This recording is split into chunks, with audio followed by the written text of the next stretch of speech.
What's up, guys? Welcome back to the Queen of the Mat. This is our second episode. Brooke and Lauren, how are you guys doing today? Good. Good? Pretty good. Brooke, How how about did your... you, Taya? Oh, I'm doing good. Thanks for asking. How did your competition go, Brooke? It was all right. I ended up going 1-1, so I won my first, lost my second. A lot of good lessons.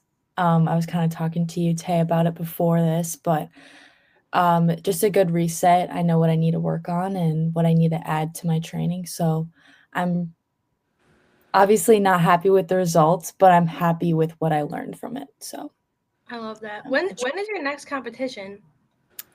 I don't have any more this year. I'm not exactly sure yet. We're kind of looking into like the next year, seeing if I want to do gi or no gi. So Is jiu-jitsu single elimination tournaments, or this was because it's worlds, or? yeah, so for like different organizations have different rules. So for IBJJF, no matter like what, if it's either an open or like a bigger like worlds or pans, it's always like once you lose one match, you're done, which kind of stinks. I wish we had like wrestlebacks like in wrestling, but yeah. But other tournaments, like smaller tournaments, more local tournaments, you'll get like round robins. So And the bigger tournaments, there's not like a repechage like in wrestling, like like the worlds or the Olympics. There's a repechage for like a bronze medal. They don't do that in jiu-jitsu. no, they'll just have so whoever makes it to like the semifinals matches, so there'll be 4 people.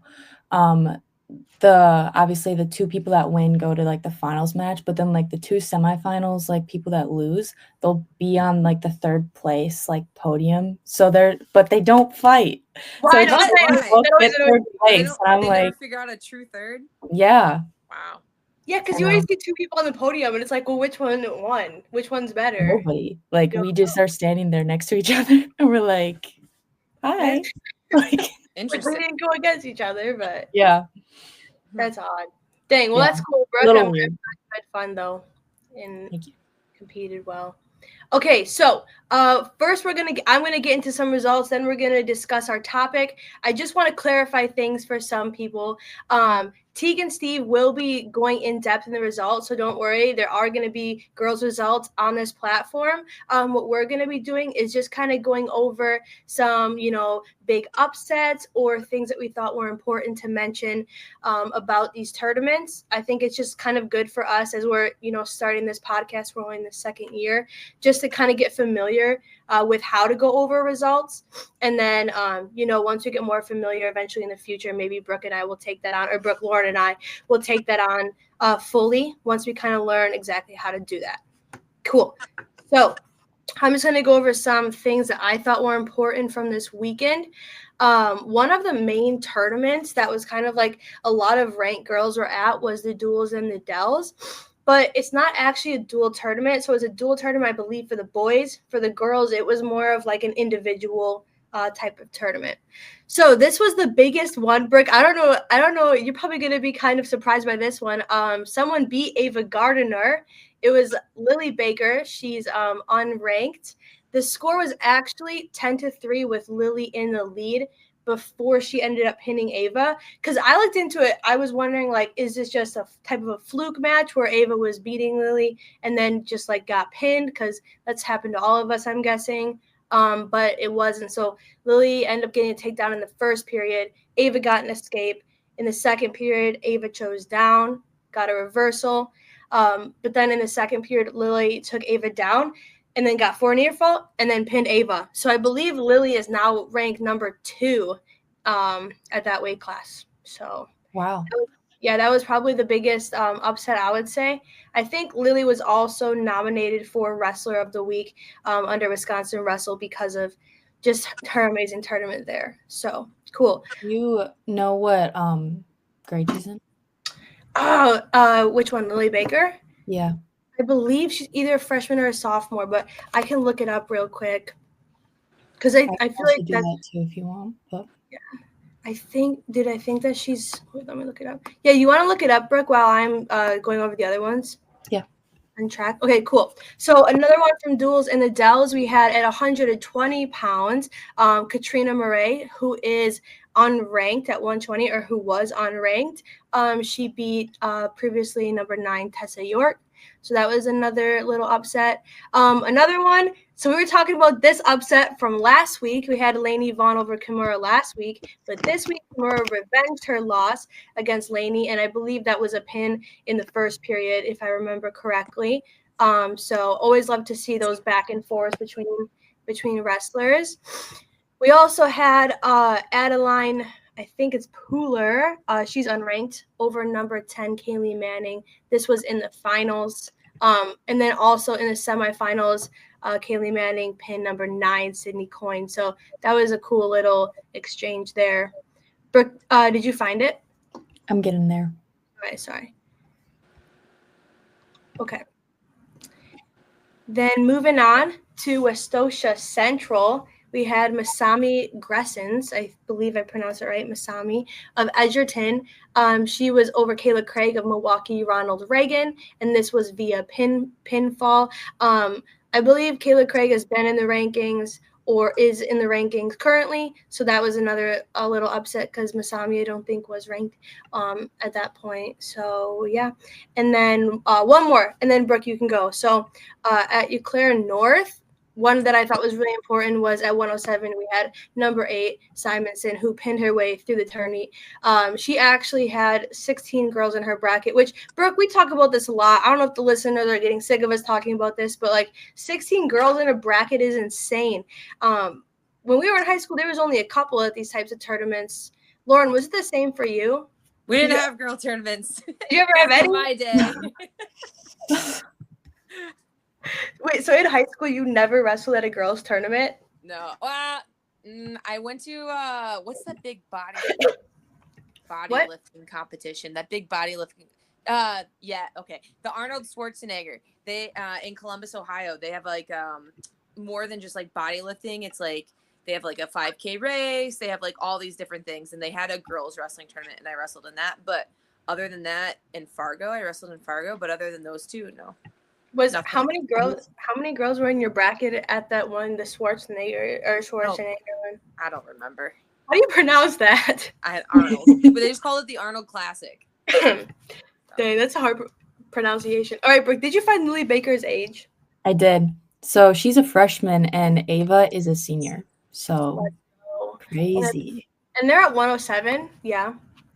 Or 114. I feel like I should have that. I think.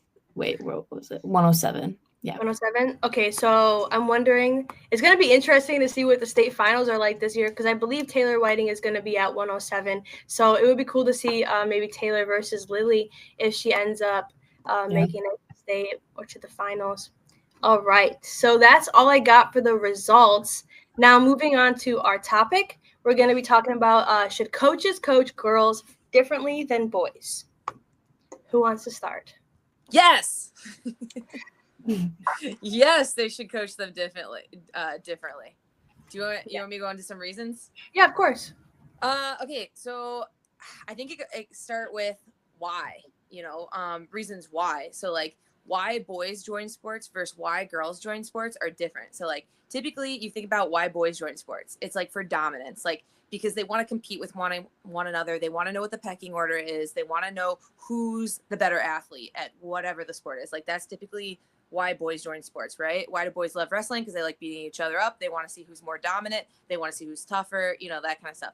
Why do girls join sports? Some girls for that reason, but it's rare. Mm-hmm. A lot of girls join sports for the camaraderie, for the friendships, for the relationships, for the bonds. That's why girls join sports. So if you look at the reason why and the reason why you do something, it affects the decisions you make and your choices at the core. And if the reason why at the core is completely different, then you have to coach boys and girls differently because their reasons for doing something are different. Ooh. So that's one. There's a bunch of reasons. And then at the makeup, girls and boys are different. We have different brains. So men and women's brains are typically different. And if you think about a guy and when they're a man, I guess, when they're applying for a job, And if you have a whole list of criteria things on that list of criteria of what, like, you know, say there's like 10 things on this list, like, hey, don't apply for this job unless you have these 10 things. A guy can sometimes look at that list and be like, oh, I have one of those, I'm totally applying, I am so qualified for this job, and they will apply. And a female, if they look at this list of 10 things and they have 9 of them and they are lacking one, they won't apply for the job because they'll think, oh, I'm not qualified, I only have 9, I don't have all 10. And so, like, if you think about, typically boys, they, you know, they're going to apply for it, they're going to go for it, they're going to do it. A lot of times women don't always have that belief at the core in themselves to do it. And so, like, if you look at those things, you have to coach them differently. So. That's really good about the belief, because I feel as if there's so many girls and women feel more like self-conscious or need more of others' approval. And I actually heard this because I was looking up some YouTube videos off of this topic just because it was cool to research. And one thing I heard was that girls, they want approval from their coaches and their teammates, and then the performance comes with that. But boys, they want the performance, and then the approval kind of comes from their performance. That was just kind of cool, Lauren. That reminded me of that.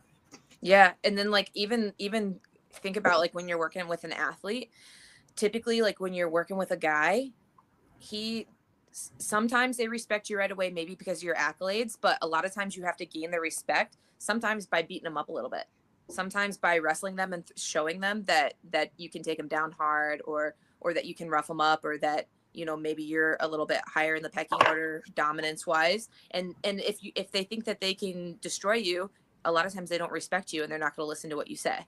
That's not always true, but a lot of the times. And then, but a girl, how do you gain their respect? If you beat them up, most girls are not going to trust you, and then not going to respect you, and then not going to listen to what you say. So if you coach them or treat them like you would a boy, you're going to lose their respect instead of gain it. You're going to lose their trust instead of gain it. Yeah, that's true. Like, if I can emotionally trust my coach, and I know that they're looking out for my best interest and they truly care about me, and I can be like open and vulnerable with them, then maybe if they are beating me up once in a while, then like I'm okay with that because of that trust. But I believe that the trust needs to come first. Right. But if they do it to gain your trust, you probably aren't going to gain it that way. Yeah, I 100% agree. And even if you do beat them up, that's not even gonna make them look up to you or really respect you. I think I would respect a coach when they like are emotionally available or provide that type of support and guidance. Yeah. Yeah. Brooke, what do you got? I would agree with what you're saying. Honestly, when like Taya, you brought this like question up, I had no clue like what to say, because I feel like I've never been coached differently, you know, than the boys, because I don't know. But I've also never really like noticed the difference, but maybe that's because I haven't ever been coached differently, you know? So Yeah. I definitely had to like research about this, because I was like, I have no clue. Because yeah. But some things that you were saying, Lauren, and you, Taya, about kind of like the positive like reinforcement, I feel like that is something that my coach, I don't know if he does it like intentionally, or if this is just how he like treat, because I'm a girl, or if this is just how he is as a coach, but he definitely like reinforces like, hey, you're doing well, hey, like you're going to be ready for this. And I feel like that really helps me like preparing for different tournaments or whatever I may be doing. And I feel like that is very different than boys, because I mean, the only comparison I have is like my brother, right?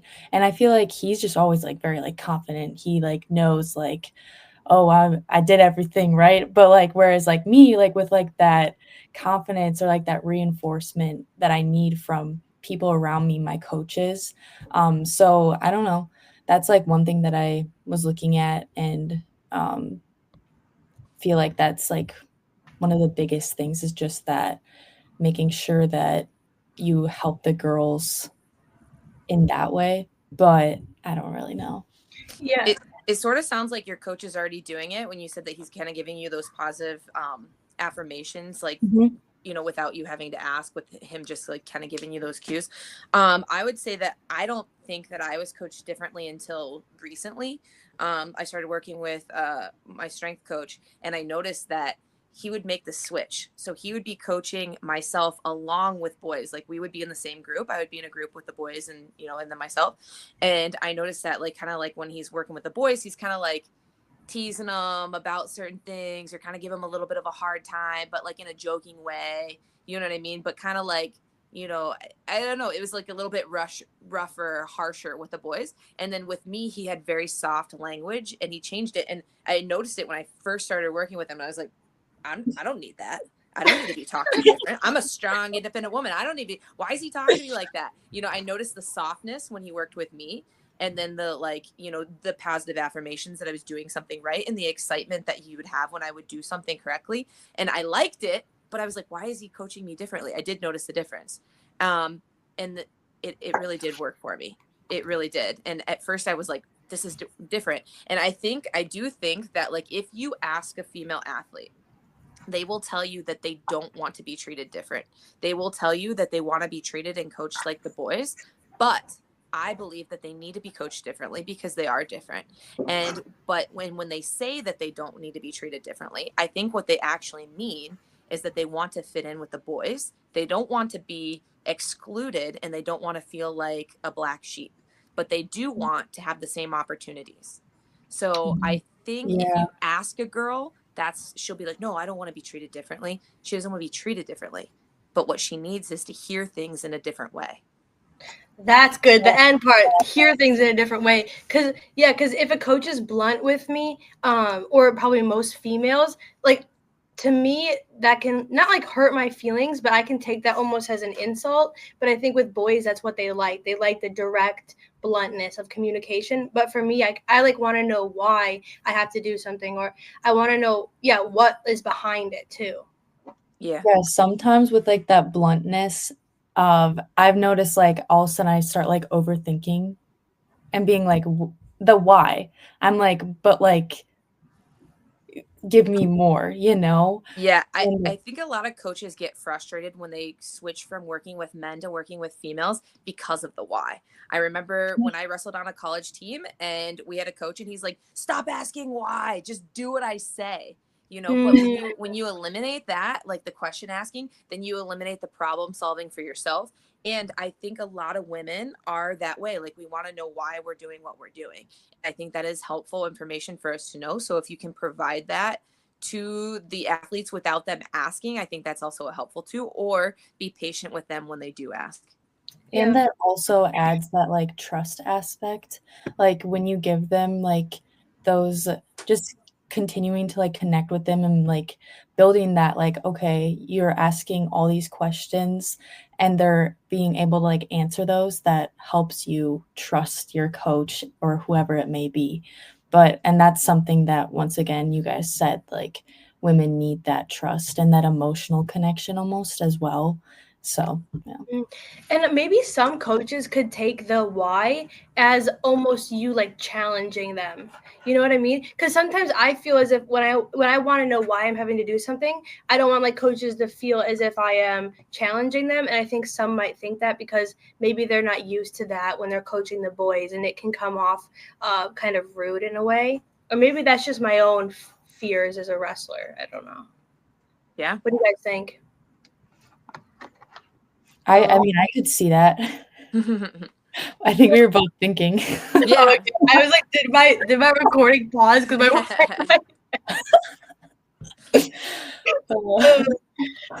yeah. No, I could definitely see that though, if they're not used to that. But I don't know. Yeah. Okay. No. Yeah, so I found these quotes I want to say because I felt like they were important. So it was research suggests that girls may respond better to encouragement, detailed feedback, and a sense of team cohesion, which is what we were talking about.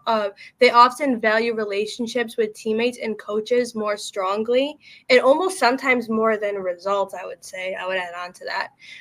And then for boys, it says they may thrive on direct competitive challenges and sometimes respond better to assertive or blunt communication. And then actually last year I was reading some studies and it says that like boy or male athletes preferred autocratic leaders more than females did, where females kind of wanted their coach to be like more communicative and open and less like assertive.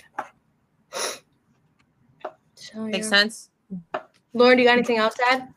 Yeah, I also believe that it's not just, I don't think it's just like we should coach girls differently than boys. Like, yes, but I also think it's each individual athlete. It's different. Like, and as you get to know your athlete better, you can better learn how to adjust and how to fit them. So I think it's not only boy versus girl, like we should coach them differently, but each individual athlete needs to be coached to their individual needs. And so like for my experience, like, you know, a lot of coaches, I've seen a lot of coaches where they want you to learn their language. They want you to understand what they mean when they say something, versus I think the best coaches find a way to help the athlete understand what they're saying by saying it in a different way. So I've seen a lot of mediocre coaches that want the athletes to adjust to them. And if they didn't say it, I said it, if they didn't understand what I said, that's too bad. That's their fault. They're the athlete. They need to figure out what I mean when I say something. Versus the coaches that are excellent and really, really amazing at what they do. I think that they find a way to speak to the athlete how they need to hear it. Each individual athlete. And if the athlete isn't understanding, they find a way to say it so that they can understand. I've had really amazing coaches that have worked with me where I wasn't getting something and I said, what? I literally said what because I didn't hear them. And my coach changed it. He didn't repeat the same thing. He said it in a different way. And I was like, oh, well, I actually just didn't hear you, you know? And, but they were like, no. And they changed what they said, so that I could understand. So I think that is a skill for really amazing coaches that they can do, is they fit the needs of each individual athlete, not just boy versus girl. How have you like implemented that into your coaching, Lauren? Because sometimes I do struggle to pay, because we have so many athletes, and to pay attention to all of them and what their personalities are and what they need from me. I feel like it can be difficult to keep track of all of that.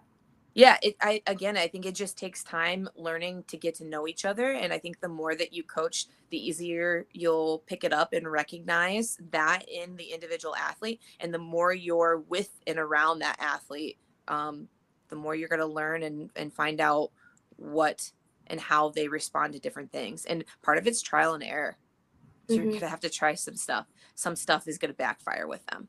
Yeah, we don't want it to, but you know, but some things are gonna just like, oh, okay, don't do that ever again with that athlete, you know, or they don't respond well that way. Okay, yes. maybe don't use that language with them, or maybe don't use that tactic with them. But I think some of it is going to be trial and error. Yeah. So. Well, I like that, because then at least you're trying to adapt and change and learn the athletes instead of just staying the same and do, because sometimes it can be safer. It can feel safer to coach each athlete the same, because then you don't have that trial and error phase. Yeah, but I think I agree. It is important to get to know each athlete. Do you have anything else off of that, Lauren? Nope. I don't think so. I had another one, but this is kind of off of the psychological part. I was doing research, and Lauren, you probably know this, that ACL injuries are more common in female athletes.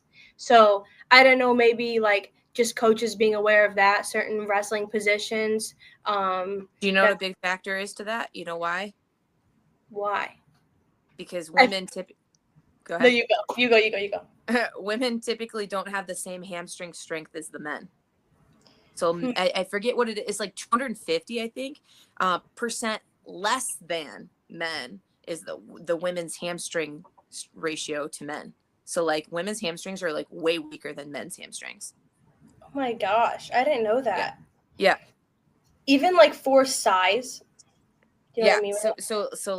So then when you look at like, I mean, that's the thing that you should be training a lot, right? Is like hamstrings and like posterior posterior chain, except especially like with wrestling when we're always like in a stance and stuff. So like posterior chain training would be like a big thing that would be helpful to focus on for injury prevention, especially in ACLs. And I would, recovering from 3 ACLs, that would that is No some way. information to know. Yeah. So Crazy.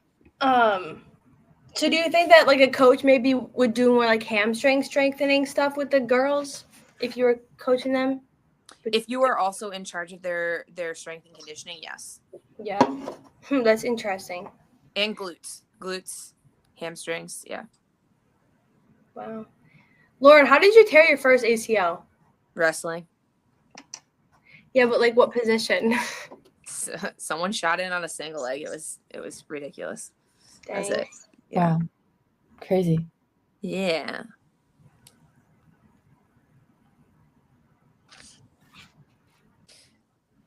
So I heard this nutritionist say, like I was at a clinic and I heard this nutritionist say, she's giving a talk to the girls that we are not mini men. And then that's how I knew I needed to work with her. I was like, okay, I need to work with this lady because we are not mini men. And so I started working with her, and she, like, her whole thing is just like women's bodies are completely different than the male body. So like, like when it comes to like cutting weight and all the things that are entailed with cutting weight, like are just different. And like, we have to supplement and treat the female body differently. Especially when we're trying to like cut like a whole bunch of weight and stuff, And so anyway, I thought that was great because she just treated women completely different than the men. And I know that when I was out in Colorado, so Jaden Cox, he sweats a lot in practice. He would lose like, I think it's like 10 to 12 pounds in like just a normal practice, like not like a crazy weight cut. Like he's just wrestling. And I don't know if that's like super typical for like all other guys that size as well, but like 10 to 12 pounds is crazy. Like I know I can lose 2 at practice or 2 or 3. And then like, if it's a weight cut practice and I have a whole bunch of clothes on, like I know I'm good for 5, maybe. Like I know I can do it if I'm really, really, really have to. But like 10 to 12 is nuts. And I don't know any females that can do 10 to 12 in a practice. Dang, that's insane. If I could cut 10 to 12 pounds, I'd be at 53 kilo every time at 116.8. I remember being so like mad at my brother, like in high school. He'd be like, I just lost 8 pounds. I'm like, I just lost 2. Yes. Like, and he's like, I'm gonna go eat. I'm like, ugh. Like, it's so annoying, but it's just another like proof that like we're different. Yeah. We just are genetically. Yeah, I think that's really important for coaches to know. Oh, one other thing that I thought was interesting is if you look at most studies about recovery and kind of athletes in general, a lot of them are done or were done on boys or men. And one that I thought was crazy was they did a new study about the effects of ice baths on women. And they say like the week before your period or on it even, that can add like extra stress and actually not even be good for your body at all. So I think it's important to kind of know like when you can put that extra stress on your body, or when a female is going through, like before her period, there is things that maybe you shouldn't be doing. But then again, like we don't even know what we should and shouldn't be doing because there's not many studies even about that. But hopefully there will be soon or in the next couple of years. More like structured to female athletes. But I think it's interesting, if you're an athlete looking up different things about recovery and different things about working out, just know that sometimes it is only directed towards men. And like you said, Lauren, we're not mini men, like we're a whole nother thing. So sometimes we are women. We're a whole other thing. A whole nother thing. A whole nother species. Yeah. Seriously. I do have a comment going along with that though. Yeah. Oh man, I lost it. Oh yeah, I was at the Michigan Coaches Clinic, and they were talking about you know how you get the numbers for weight cut. Mateo, you're gonna have to be the facts girl because I'm just the the I'm gonna look legend this up. girl. You're gonna have to be the facts girl. I'll pull up my phone. I have zero facts. I'm like, oh yeah, I remember this one time, and so you're gonna have to be the facts lady. But I was doing this coaches clinic in Michigan, and they were talking about how they do the pinch test to see what you can alpha at, or like what weight certification you can go down to and stuff. They were talking about how that pinch test was actually done on prepubescent 12-year-old girls. And so how they base the numbers that you can certify at, like what you can go down to, they base those numbers on studies on female gymnasts who were prepubescent. What? Really? Yeah. So that's how they determine what a healthy weight is. And so for the state of Michigan, they are redoing that. I think is effective next year. The numbers have actually changed. What the lowest weight you can pinch at has changed for them effective next year, because they're not going off of that study anymore. Dude, yeah, that makes sense, because there was times where I pinched where I was already dieting for the pinch, and I'm like, there's no way I can go down 2 more weight classes.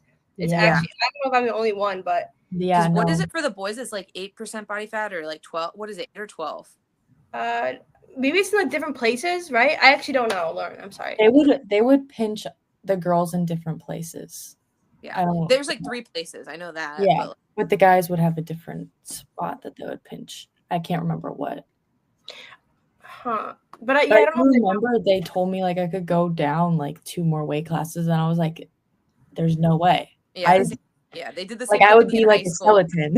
They did the same thing to me in high school, and mine was based off of the boys. Mine was the boys. What? Oh my goodness! And also off of that, I remember feeling not shameful about my body, but kind of I could go down 2 more weight classes. What am I, fat?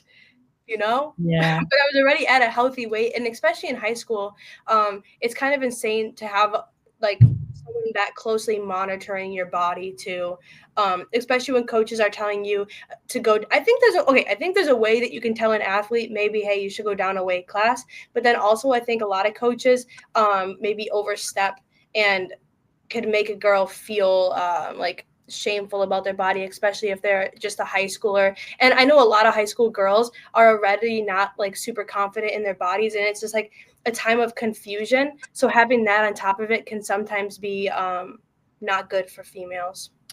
I've seen both sides of it, to be completely honest. I have seen both sides of it. I have seen coaches where you're saying they maybe overstep boundaries of telling females what weight class they should go. But I have also experienced myself where I was trying to get advice from coaches on what weight class to go, if I should go the higher weight class or go down a weight class. And they felt extremely uncomfortable giving me a suggestion because of the stigma around this, specifically in our culture right now. Mm-hmm. So they would not even give me a suggestion. And I was like, I need help with this. What do I wrestle for Olympic trials? What do I go? And I could not get a suggestion because they felt uncomfortable telling a female what weight to go. Did you get advice? What the heck? Did you get any type of direction? I got, I got positives and negatives, oh, hey, injuries, this or that. But I didn't get a whole lot of hey, you should go this for you. I think you would compete well here. Mm-hmm. I guess I didn't get the black and white that I was maybe looking for. But I did get some positives and negatives. Okay. I did get help to make a decision, but they felt very just so I think that both extremes are out there too. Yeah, that actually makes sense. Cool. Brooke, do you have anything? That's all I got on that. Yeah, I think that's all I have too. Yeah. All right. So, people who are listening, if you guys have any ideas of what we should talk about, any topics you want us to debate, anything, mainly we would like if it was around female wrestling, women's wrestling, that type of stuff, but go ahead and comment, or you can shoot us a DM on the Queen of the Mat podcast or on any of our Instagrams. And then we'll definitely be talking about those on this podcast, but we'll see you guys next week. Merry Christmas. Merry Christmas.